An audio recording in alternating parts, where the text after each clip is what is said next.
ಖಂಡಿತವಾಗಿಯೂ ಮೊಹಮ್ಮದ್ ಸಿನಾನ್ ಅವನು ಖಂಡಿತವಾಗಿಯೂ ಪುತ್ತೂರಿನ ಮುತ್ತು ಅಂತ ಹೇಳಲಿಕ್ಕೆ ನಾನು ಸಂತೋಷ ಪಡ್ತಾ ಇದ್ದೇನೆ ಬಂಧುಗಳು. ಪುತ್ತೂರಿನ ಮುತ್ತು ಈಗಾಗಲೇ ನಮ್ಮನ್ನ ಸಮೀಪಿಸ್ತಾ ಇದ್ದಾರೆ. ಅವರು ಈ ಪ್ರಪಂಚದ 5 ಖಂಡಗಳನ್ನ, ಏಷ್ಯಾ ಖಂಡ, ಯುರೋಪನ್ನ, ಆಫ್ರಿಕಾ ಖಂಡ, ಹಾಗೆ ಪ್ರಪಂಚದ 5 ಖಂಡಗಳನ್ನ ಮತ್ತು 68 ರಾಷ್ಟ್ರಗಳನ್ನ ಅಪ್ರೋಚ್ ಆಗಿ ಅವರು ಬರ್ತಾ ಇದ್ದಾರೆ.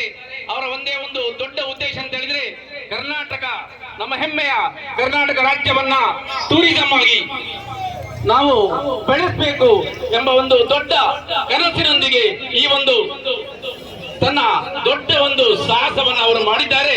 ಅವರೆಲ್ಲರಿಗೂ ಪುತ್ತೂರಿನ ಸರ್ವ ಜನತೆಯ ಪರವಾಗಿ ನಾವೆಲ್ಲರೂ ಶುಭಾಶಯಗಳನ್ನ ನೀಡ್ತಾ ಇದ್ದೇವೆ ಅಂತ ಹೇಳಲಿಕ್ಕೆ ಸಂತೋಷ ಪಡ್ತಾ ಇದ್ದೇನೆ. ಸಿನಾನ್